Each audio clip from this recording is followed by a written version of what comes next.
the battle for strategic minerals and raw materials, or the importance of semiconductor industry in the digital economy, where Taiwan is a key player.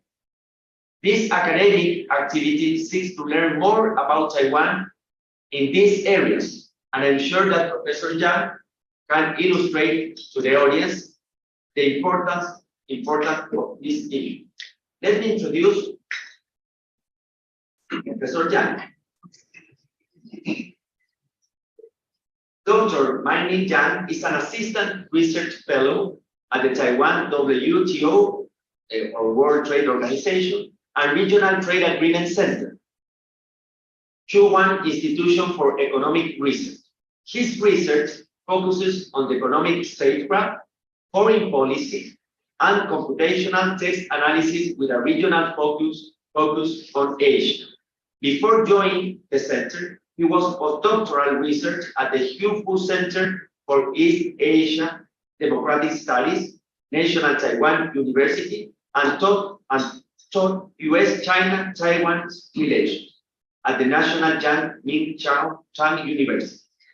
Professor Yang received his PhD in political science and international relations from University of Southern California.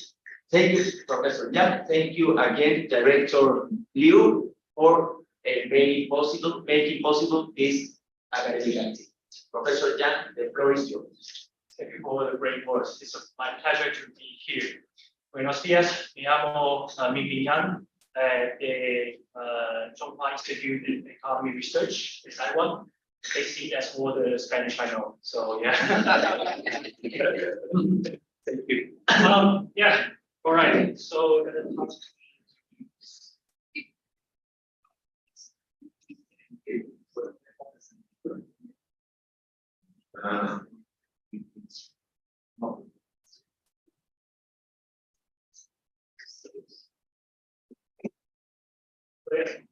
Today I'm going to talk about the implication of the supply chain reform to the future partnership of Chile and Taiwan.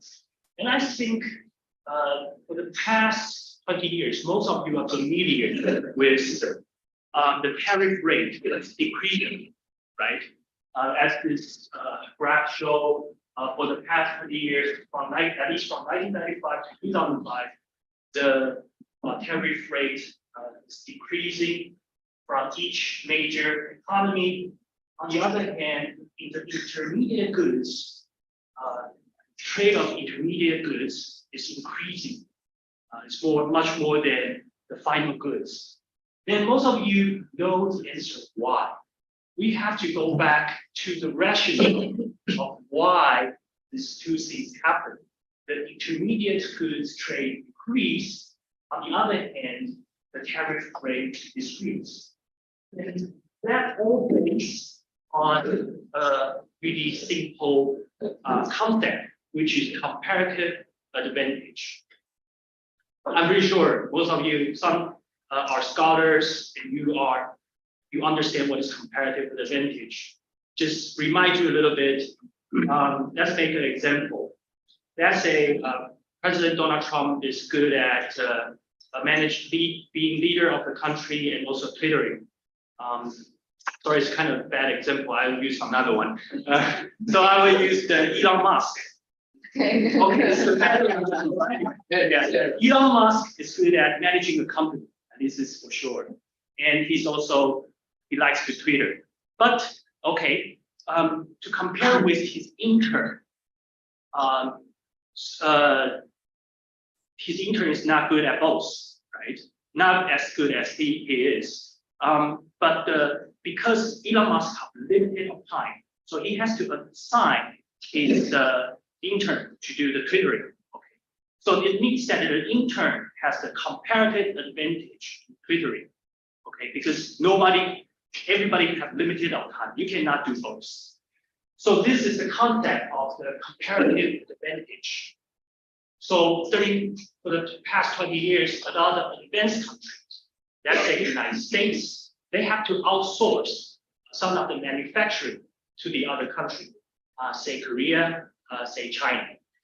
Okay, And because of that, you can see that the intermediate goods trade is increasing. On the other hand, because you want to make sure you can cost down, so you want to make sure when you export your product to other places to manufacture, the tariff rate lower. So that's why here comes in liberalization. And so the types of liberalization can be both depends on how many members you have. You have the unilateral one, you might have the bilateral, for example, the Japan and Chile, you have economy partnership agreement. And the others will be regional ones, WP and the WTO. All right. So here comes the famous examples. Most of you know this graph, familiar with this graph. For example, that's an iPhone. There are a lot of parts. The lens is made in Japan, and the other parts is Korea, and parts is made in Taiwan. Similar things to the Boeing flight, their airplane. The door is made in Sweden, and their engine is made in the Kingdom, something like that. So the assembly together is the products, and that's basically the win for globalization. And Taiwan plays an important role in this global supply network.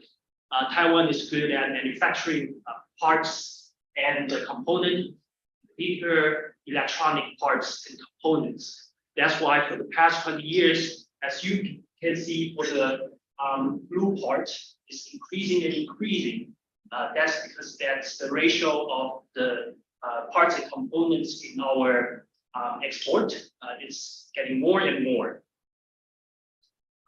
So you can see in our Taiwan is good at electronic contract manufacturing.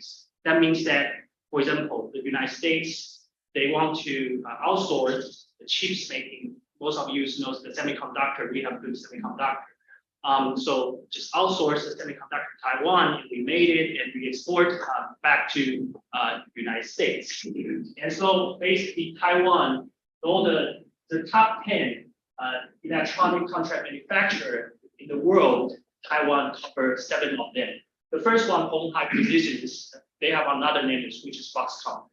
I think most of you know what is Fox, right? And here comes the surge of regional trade agreement. And it's all because of people wants to cut costs down and try to make sure the products can have good quality at lower costs. And when we talk about the regional trade agreement, I think most of the chiefs knows this because you guys have one of the best FTA coverage rate in the world.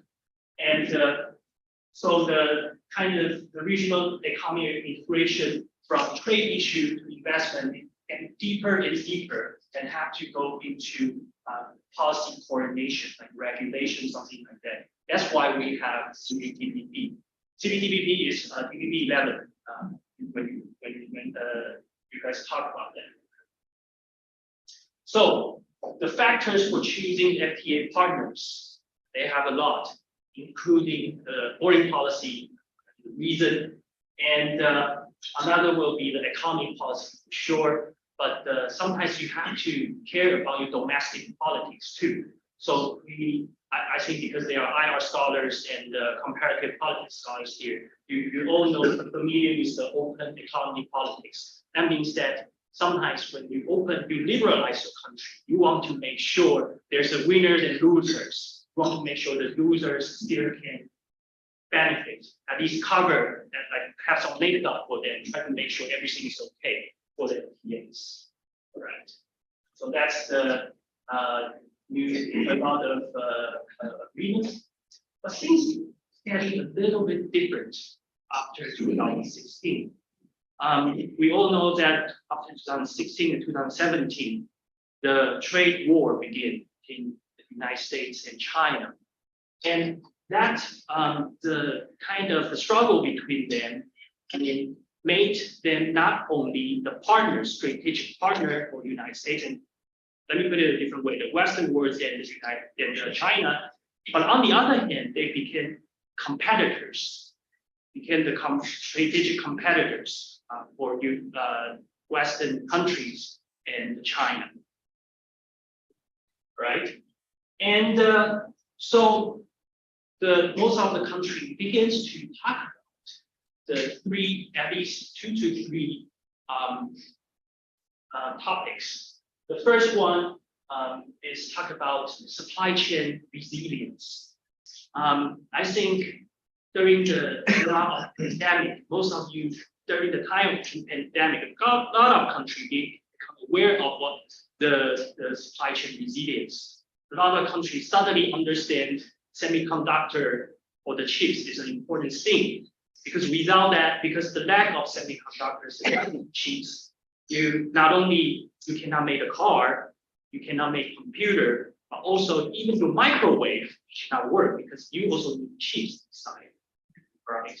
And so United States, they have an executive order on the supply chain, which means they want to make sure the supply chain will not face any difficulty to guarantee like the supply chain is secure.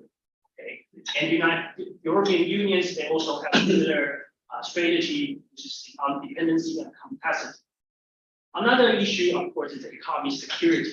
You want to make sure, say that you face some of the other countries' economic coercion, it won't be a problem. Okay. And the third one will be the environmental issue. European unions, I think it was last year or the year before last year, they ushered the policy of CBAM, carbon border adjustment mechanism, which means that they want to make sure there's no carbon leakage when the other countries export their products to the European Union. They want to make sure this is not taxing, but something like taxing the carbon emission. Okay. And so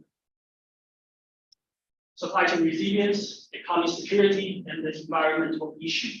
The other things the country care about is that when they face other countries' economic coercion, they want to make sure they can guarantee their allies fight back. So the European unions and also United States, they have the anti-coercion instrument, which means that, for example, one of the members of the European unions, when they face the economic coercion, all the European unions can help for those members to fight back. For example, if Russia, they have the economic coercion, say that stop importing the wine from Hungary, let's say, and all the European unions using this ACI initiative, they'll say that, okay, we're gonna fight back by saying that we stop exporting certain products to Russia, or stop importing products from Russia. And so what my argument is, you can see in the past, people talk about, we all think about the lowering the cost, okay? Most of it, when you do economy, you have trade investment, you talk about cost and capital. You care about the quality, whether this slash quality is good or not. But on the other hand, also care about the labor force. You want to make sure you use the cheapest labor force in the world, but still the quality is good enough. But things is changing these days. There's more factors inside. After, let's say, the mid-2010s, people start to begin to be aware of the resilience, supply chain resilience, the security, and also make sure you have sustainability. Means that the environmental issue, you want to be care about that. So this is the new world order. People care after the World War II. People care from the comparative advantage, begin to care about more topics. So basically, my argument says that the economy, international economic order is changed from 2.0 to 3.0. Let's use Japan as an example. They have the new policy last year. It's called the National Security Strategy. And there's four pillars. Four pillars. What are they? The first one is supply of key products. Say that lithium, right? I think it's a great topic. It's just what happened last night. The president, Chilean president, saying that it should nationalize the lithium. You want to make sure that product, the key products, the supply can be secure. Talking about, and sometimes it's also make sure that food might be another key product for you. This is an interesting topic because in Taiwan these days, the eggs, the chicken eggs, are so expensive. Maybe for you guys, you don't know, but in Asia, like Japan and Taiwan, like say that in the past, it's maybe 100 pesos for each egg, but these days maybe around like 900 pesos these days. I know I checked the eggs in the supermarket here. So for you guys, it's not that bad, but for us, the eggs is crazy expensive. At times like 10 times more expensive these days in Taiwan. Anyway, let's get back. The second one is the critical infrastructure. This is the thing that a little bit different from the other countries. Japan wants to make sure the infrastructure can be secure too, which means that, for example, their electricity company and also the provider say that the minerals or some of the let's say resource to help to make electricity. They want to make sure those companies, those suppliers are make sure they are secure. Means that have to be from certain countries and want to make sure that the supply will be kind of stable. Okay. And the third one is critical technology. Of course, chips, semiconductor, and biochemical products. That's what the Japanese care about.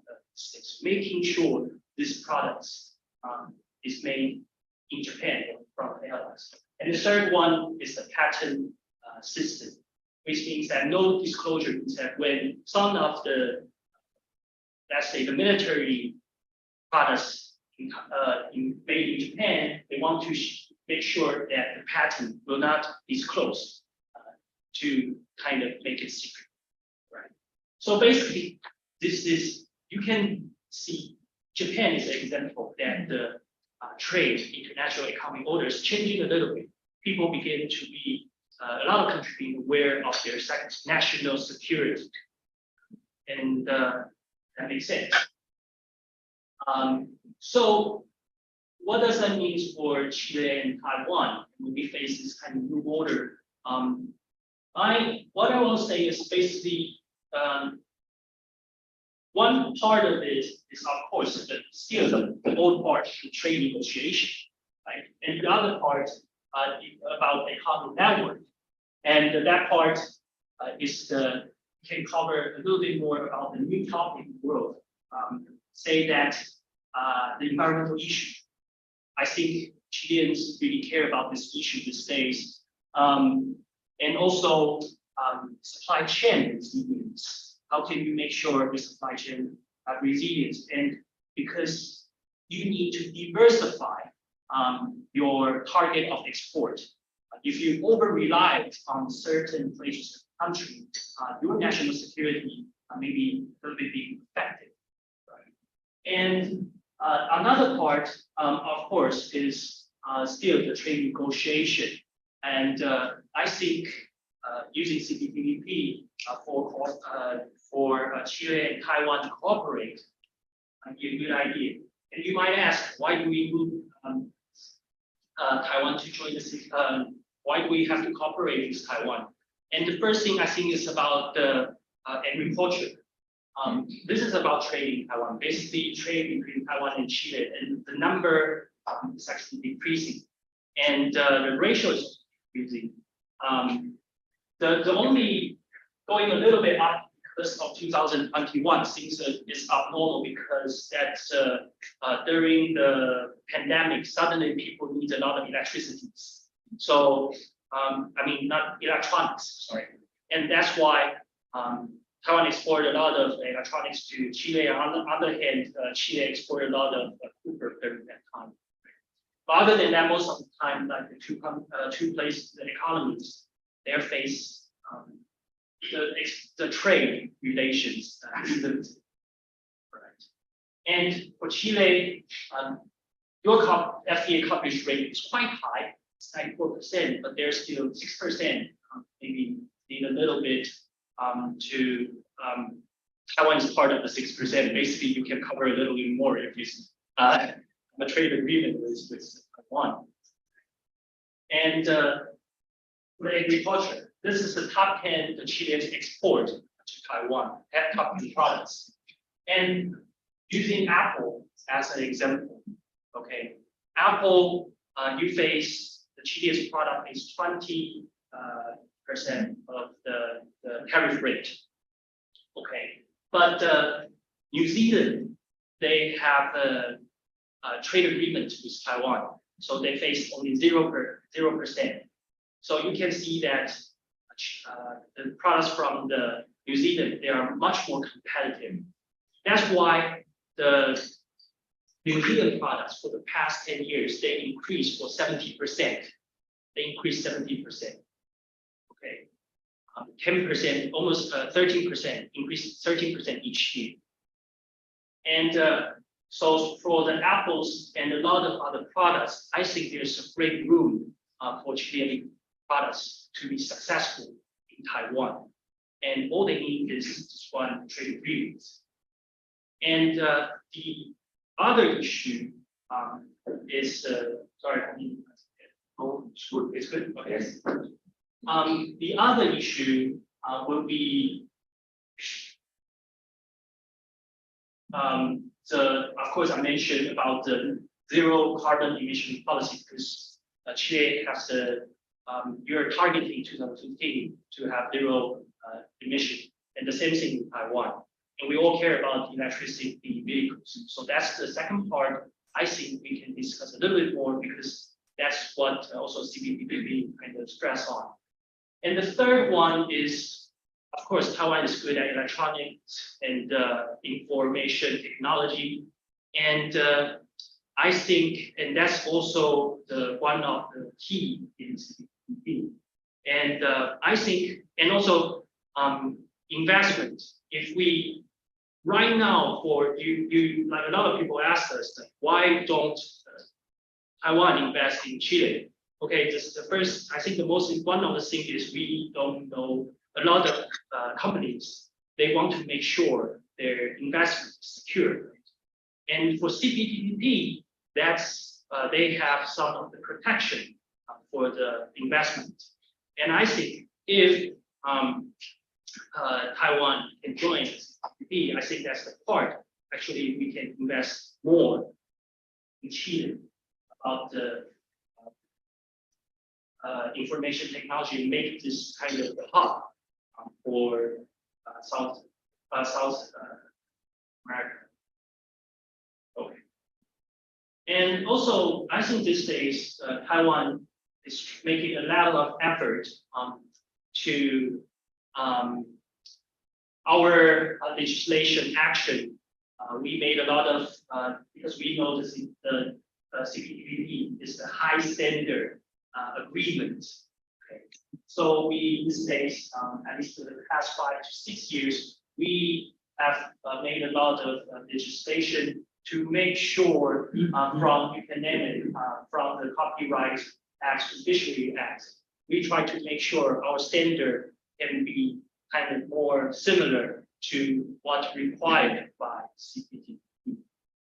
And our tariff is trying to get lower and try to be ready. I think we are ready for. Yes, of course. Right now we still waiting for the creation of working group. So we need all the support from the CPTPP members. All right. So anyway, in the end, I would like to say, of course, the two economies and can have more dialogue and communication to have a mutual understanding, in particular the issue on the supply chain resilience. And I think there's a great potential for this two economies to explore a little bit more. In particular, in the issue on the information technology and also on the issue of the environmental issue. Thank you. That's my presentation.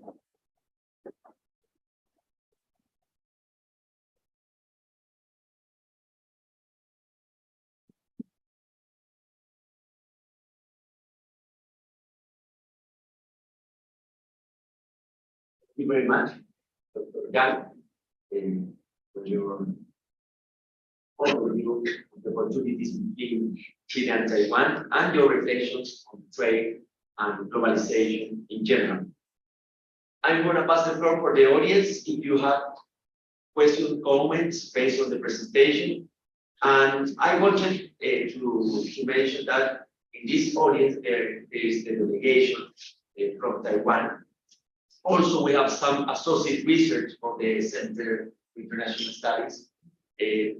Some of them with expertise in Asia Pacific and that area. So, Professor De La Maza, maybe a quick presentation for the professor.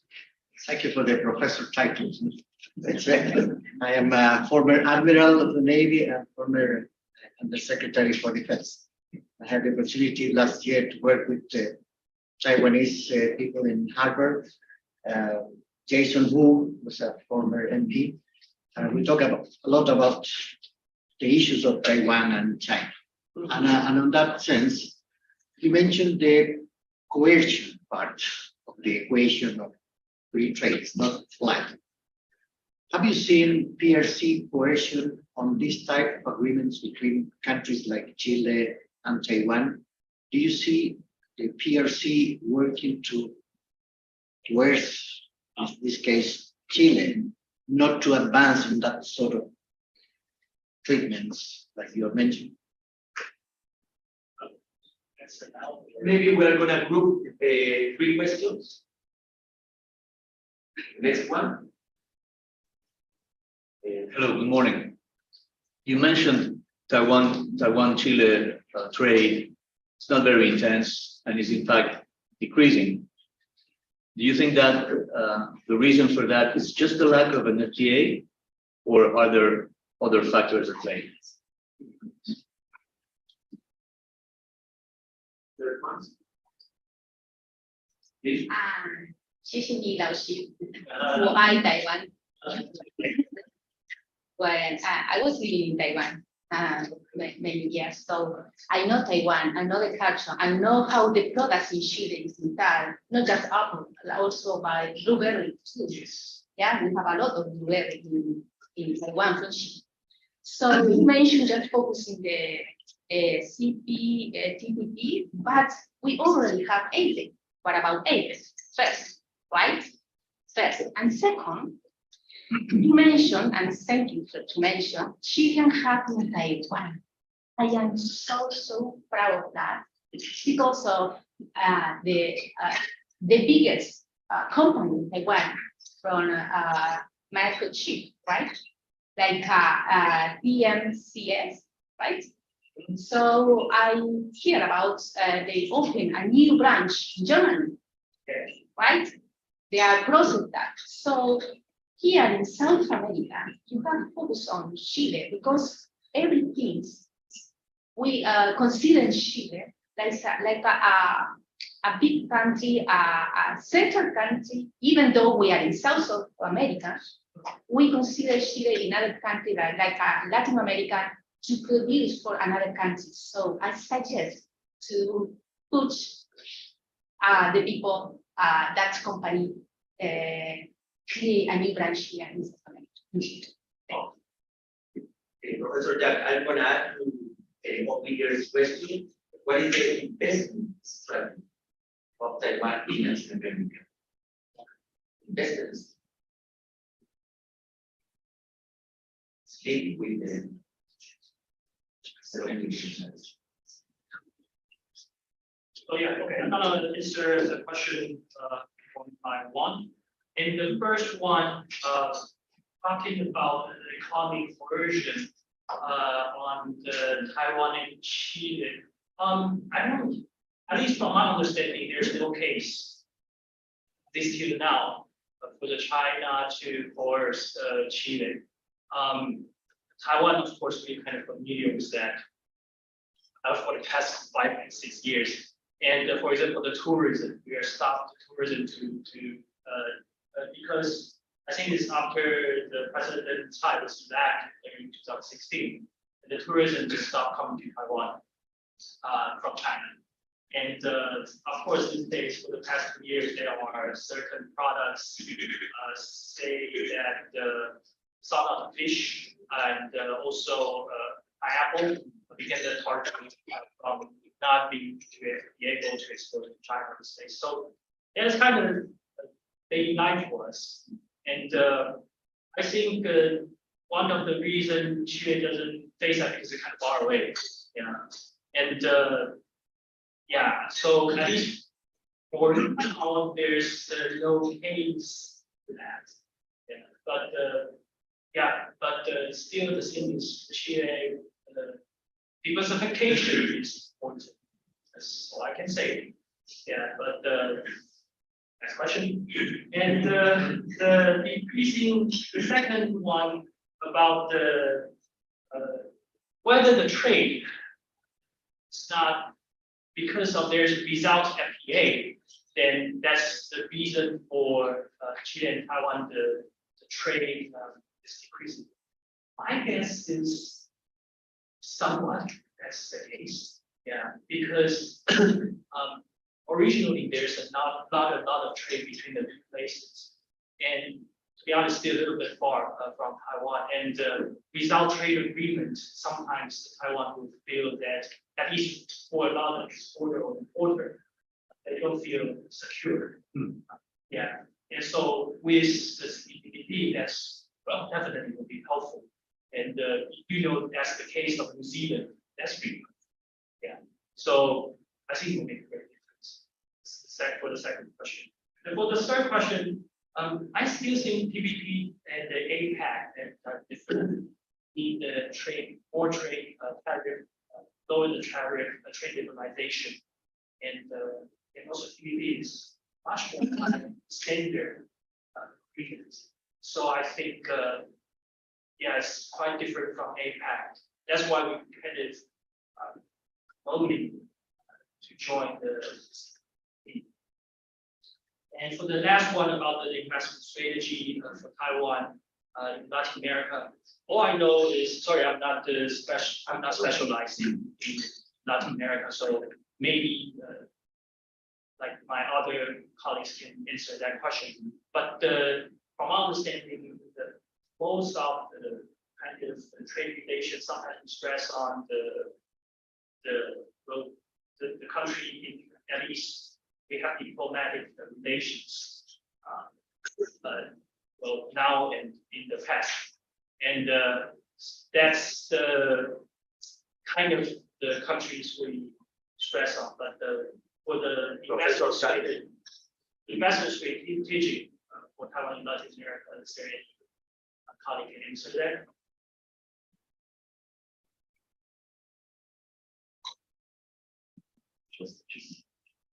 Yeah, regarding the strategy of Taiwan to Latin America, I think we all know Latin America is so far from away from Taiwan.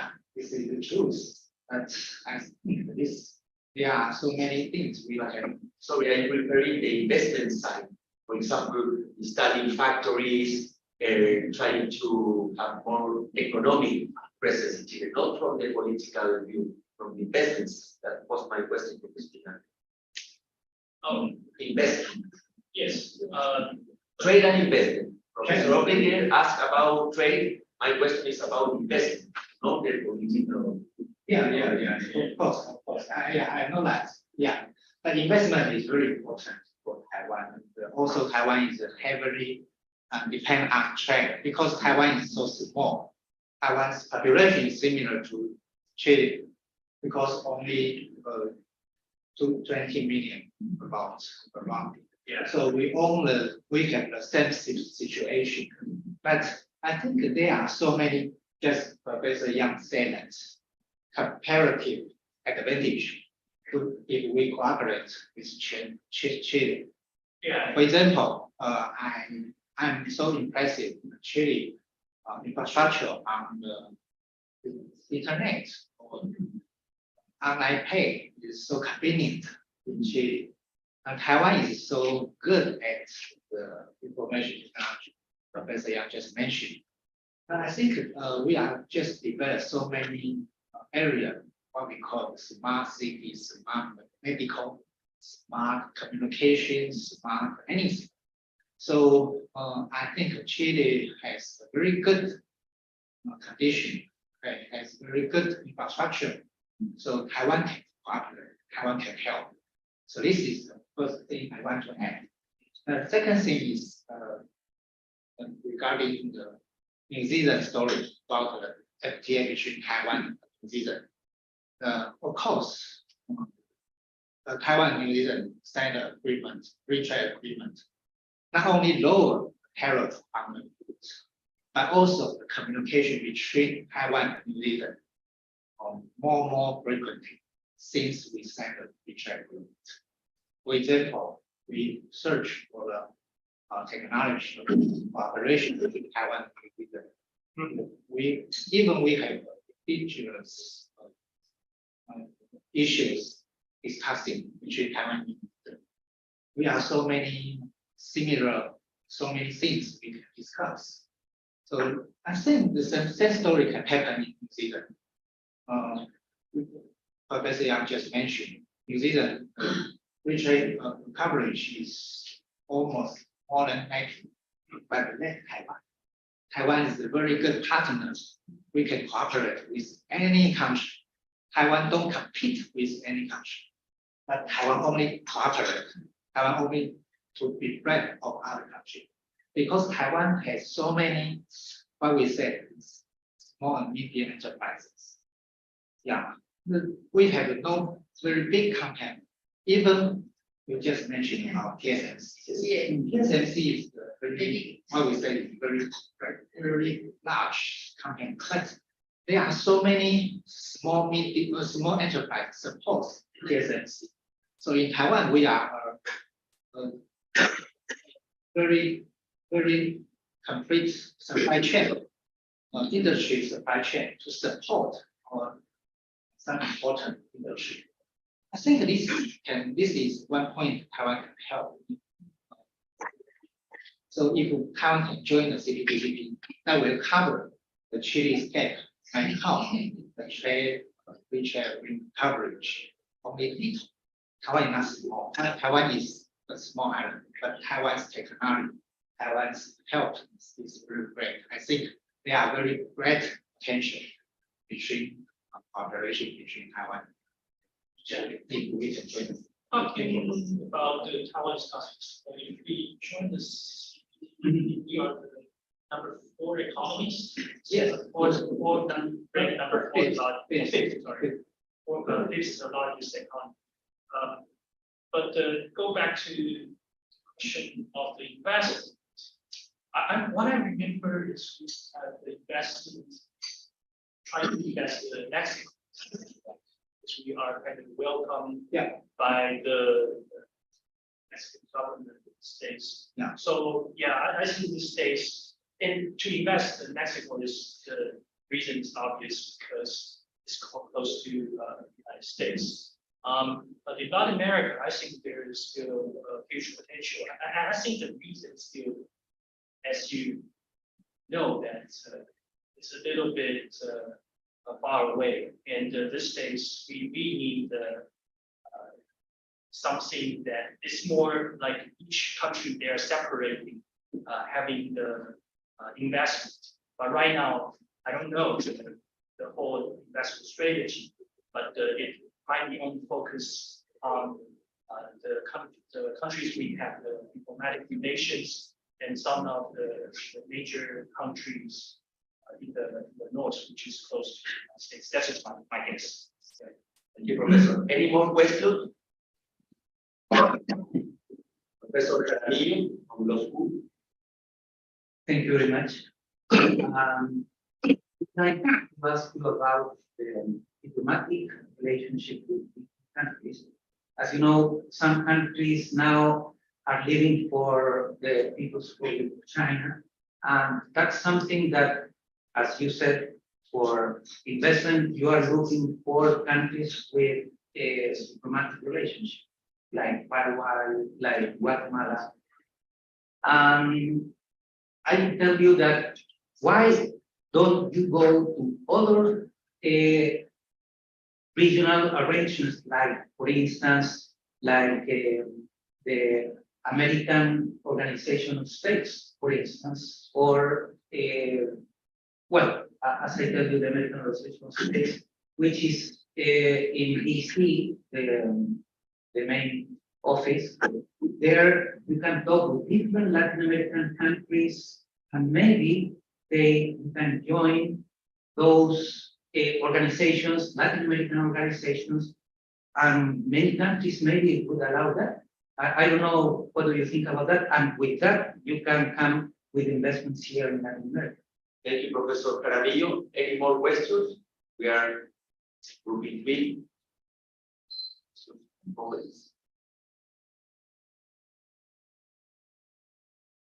I'm sorry, I want to follow up on my earlier question, but I'm wondering if there are ways to promote Taiwanese investment in Chile, or maybe Chilean investment in Taiwan eventually. If there are ways to do that without having a free trade agreement, or let's say without waiting for Taiwan to join the CTPP. Can we start that ball rolling now? Or do you think we must have some kind of framework as an FTA or another mechanism in order to promote that investment? Good question.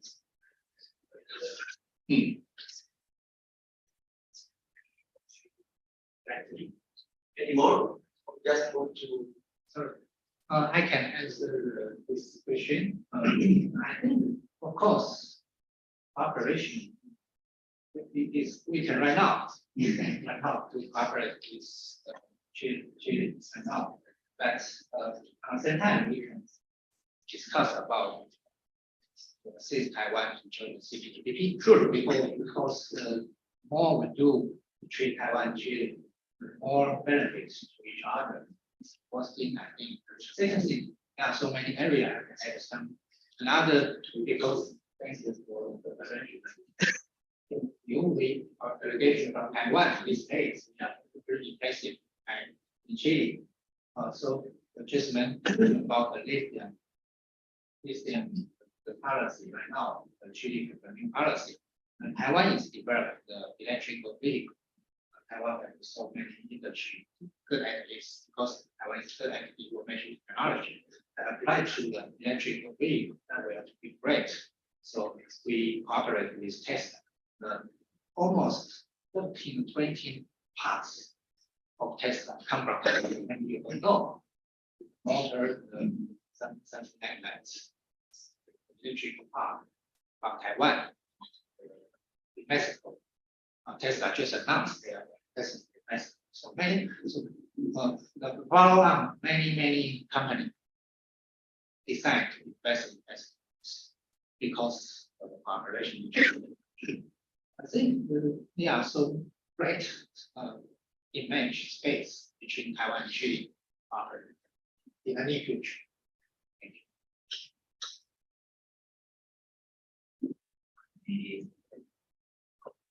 you. Professor Jaramillo.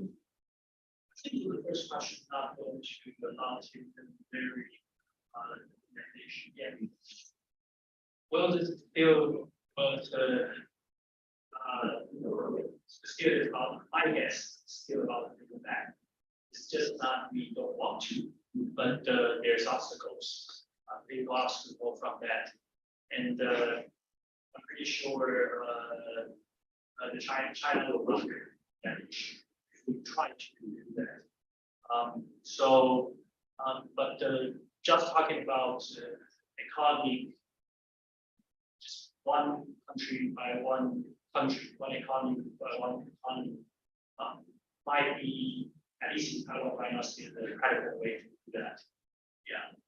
And yeah, the other issue about the whether we can work by like stepping stone, yeah, to cooperate with this Chile. I think especially, yeah, well, there's multiple things that we should do before that. I think that's a good suggestion. I don't know how, but there's for the mineral issue, easy. That is, and I don't think maybe the critical mineral agreement might be one way, stepping stone. Critical mineral agreement, if you don't know, it's like an agreement to make sure for the one of the part is making sure your tariff rate is lower for the mineral import, but also kind of secure any when you for example when Chile tried to export their business to Japan, and Japan has to make sure every part of the export the process should be, there's no obstacles, for example, tariff, and try to make sure when you get into Japan and the companies will not face any difficulties. And same thing from the Chilean side. I think Mr. Shao is the expert. He can make like more details on that. But basically, that's one of the examples that the Chile work. Yeah. And the other issue, of course, about the technology, information technology, say that there's right, like have some MOUs and things like that. I don't know. Sorry, I'm not the expert. Yeah, but yeah, good. Actually, that's a good question and good suggestion. Stepping stone. Does your government, I mean, not your government, does Taiwanese state, has it considered, or does it do it already, to give incentives to companies to invest in other countries without it being, of course, a subsidy and without impinging on free trade rules, but other countries do it. They give incentives, economic incentives or regulatory incentives for companies to go abroad and try their luck. Do you do that, or is it part of a possible strategy to diversify your network of friends, commercial friends? Yes, for sure. Like even for the New Southern policy, basically that's the issue. Exactly, the New Southern. Okay. Because that's why I mentioned about the economic security states. Taiwan is part of the trying to do that in states.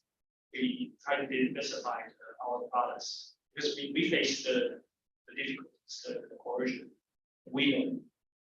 Yeah. Before the question from Professor Toledo, since this is an hybrid activity, we have some questions from Zoom.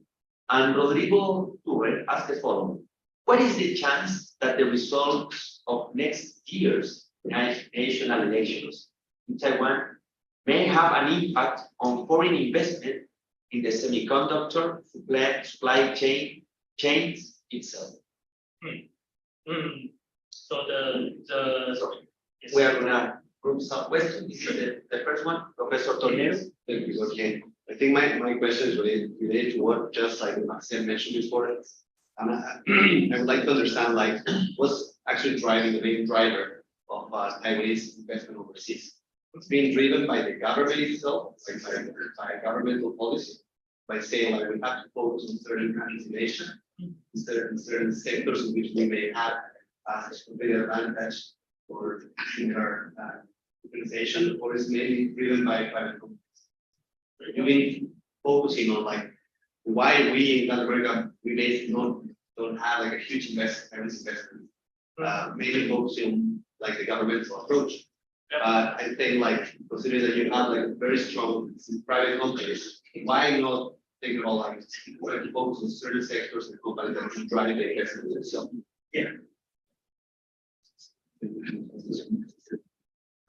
Any more questions? Everybody mentioned here about the products, invest, like you mentioned, like invest products. But what about service? In Chile, Taiwan have a heap of that of professional in IT. What about metaverse, for instance? What about artificial intelligence? So both areas so important right now. Okay, let's answer the question back. The service sectors, short answer, I don't think, from my understanding, there's not about, and it's quite limited. And going back to the second question, I think it's related to the first question, is whether, okay, the investment is driven by state or the private sector. Why not driven by private sectors? Great point. Most of the time we are driven by the private sector. At least from the, I don't know whether you mentioned about the Latin American perspective or the perspective, but at least from the private perspective, most of the time we are driven by the companies. Government, as we as we talked about in the past, we have limited. We can only say that this is a great place. You can do that. You can go invest there. Even our employees, they don't enterprise, but government actually have limited. But the policy can help to guide the country. I mean, the investment, saying that if there's some subsidies, and also you create a more transparent investment route, then the companies will be much more willing to go to some place they never know. And that's why we kept mentioning about the why we need trade agreements, something like that. And if we talk about the state and the company issue, going back to the national election, whether it will the presidential election, right? The presidential election will affect on Taiwanese relocation of semiconductors in other investment in other places. My guess is not that much.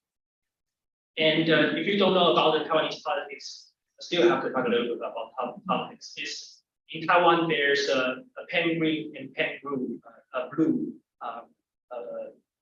parties. You can say that the pen green is a little bit more supporting to dependent, and the pen blue is support for even a little bit more promote the unification. And this right now is pen green. And the thing is, I don't think it will change. Doesn't matter whether this president will be from any side, because as I mentioned before, the world is changing. Right now, it's not the domestic politics we can decide, but the world is changing right now. It is because the clients from states, they are asking us, say, particular U.S. government, they're saying that they asked that's just my guess. I don't know whether it's true, but they're asking TSMC to invest more in the United States and also in Germany. And I think that is driven a little bit by politics, but also more about those companies, particularly Apple, and those companies want to make sure that, okay, once there's anything happen in the East Asia, and they can secure that their chips, semiconductor, can be secured. So you can say that it's still a little bit state-driven, but on the other hand, it's also driven by private companies in this case. Let me just say something regarding this. Like you talk a lot about resilience at the beginning of your presentation. I think that's a key point, because the new geopolitical things we are facing now in the world and the relation Taiwan and China has currently. From a resilient perspective, I think it's much more, I mean, Taiwan would be in a much better position trying to drive for investment into Latin America without a clear public policy component, right? But just trying to focus on private component of why Latin America, why investing in Latin America would be beneficial for the private companies, for Taiwan itself. Yes. So from a resilient perspective, that would be much, I would, my opinion, would be a much better strategy than saying, Taiwan, we want to encourage Taiwanese companies to invest in Latin America because they are representing Taiwanese interests or whatever. Yeah. So why private companies they want to invest in Latin America is because they have a competitive advantage in the region, and they're just focusing on their own, pursuing their own incentives or benefits, Yes. rather than saying that they are representing the state's benefits. Yes. It's similar to the situation we have with Yes. Chinese companies, even though some of them, the biggest investments we have in Chile are from state-owned enterprises. We see them in Chile, but they're not representing the state's interests. But state means, for instance, they're having huge investments in the region because they have a competitive advantage. They're operating as a private company in practice, even though the state in the right control of those.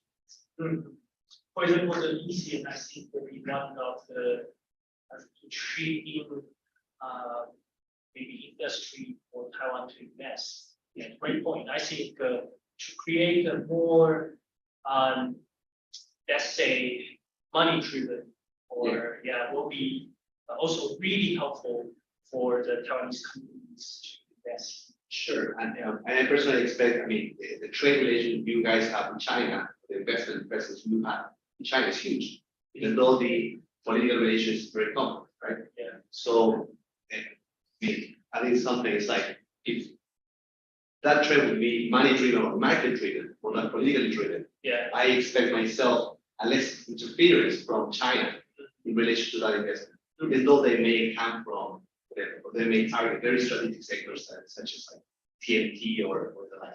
Yeah. That's why when I mentioned, I totally agree. That's why when I mentioned the cooperation, I didn't say that not just the supply chain resilience, but also the liberalization, trade liberalization, also the origin. I mean, those kind of helping to create a more friendly environment, investment environment, that kind of economy-driven part. I still believe inside.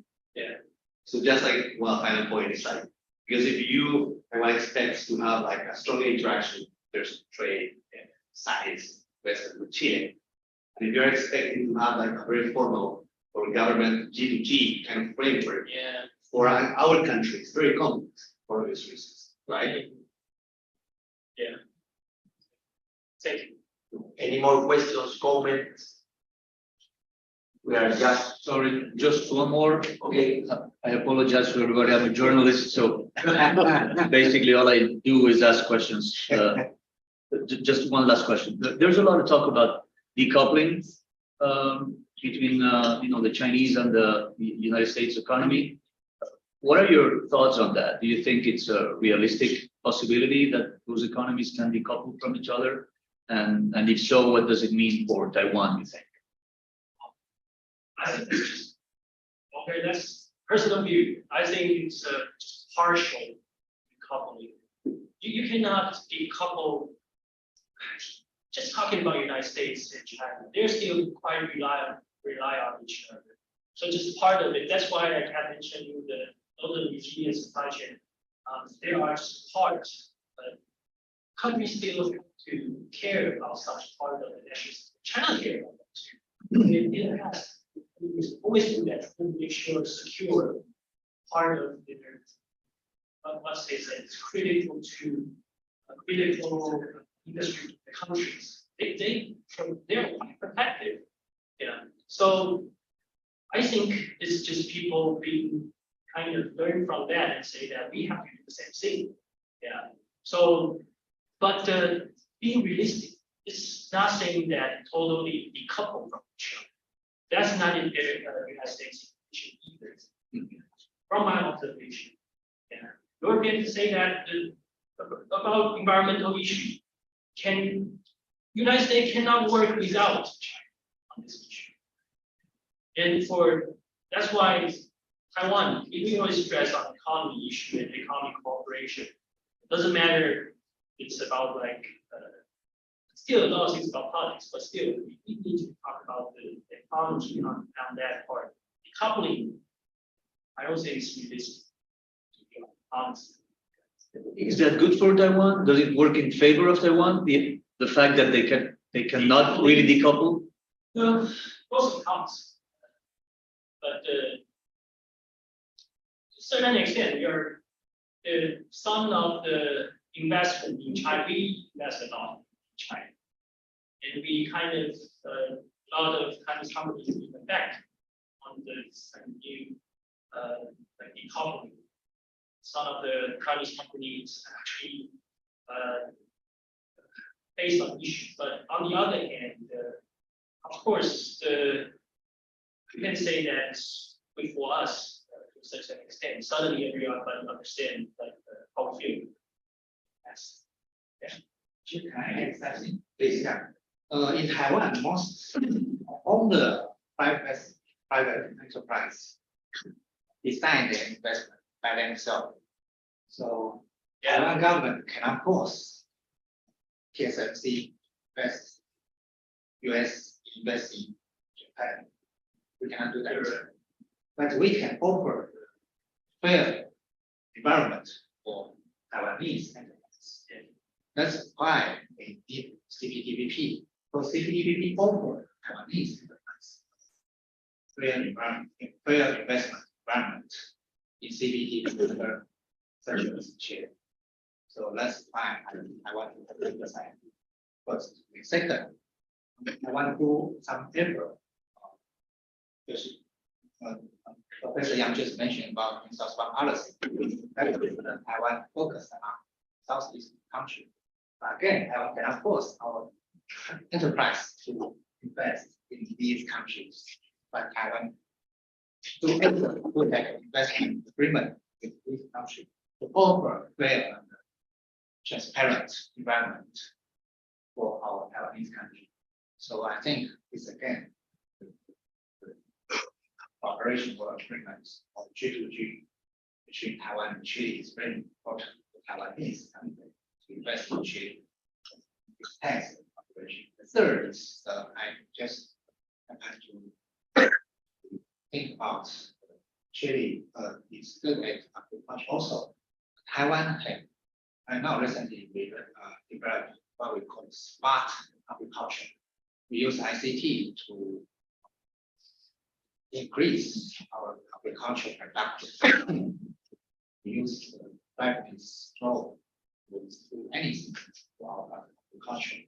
So Taiwan can give them this idea, experience, this also. I can just think about. I think there are many areas.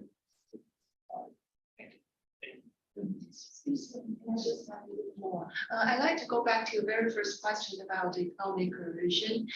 We know that it can happen when one is over dependent to another one. So of course, my government noticed that. We know the danger of the over dependency. So as we have a very high volume trading volume with China, but we try to diversify this. That's the reason you can hear a lot about new policy. And we also have investment in Europe. Okay, and we are trying to explore the market of Africa, and we also want to do more with Latin America. That's the reason we come here. Taiwan is an island. We suffer from a lot, but we are resilient. And as our beautiful lady, Taiwan friend, mentioned about APEC, yes, Taiwan joined about 73 international organizations because we want to be integrated into the world to protect ourselves and also to contribute. And we do bilateral relations. So of course, we encourage bilateral trading partnership, but we also want to join multilateral platform. So thank you for recommendation. Of course, we will work hard to join as many multilateral platforms as many as possible. And that's the reason we'd like to be part of TPP 11. Not only because we can get something from it, because then we have friends, but also we want to contribute. Taiwan has the strength. We play key role in the semiconductor manufacturing supply chain. So that's we can offer semiconductor solutions not only to Taiwan, but also to the global economy. Yeah, so thank you for giving me such news. Thank you. Thank you. So we are on time. Thanks the audience and again the Taiwan delegation led by the director of CPIU. You, both professors, I know that you are doing different activities in Chile and in other countries. And the idea of this Center for International Studies from this university is to have this kind of conversation in different issues, in different geopolitical issues that are creating a debate about what is the future of the world order, what is the future of globalization, what is the future of the great power competition, and so on. So thank you very much again, both to people, the audience in person and the audience from Zoom. And I hope you have a good weekend here in Chile and for you as well. Thank you.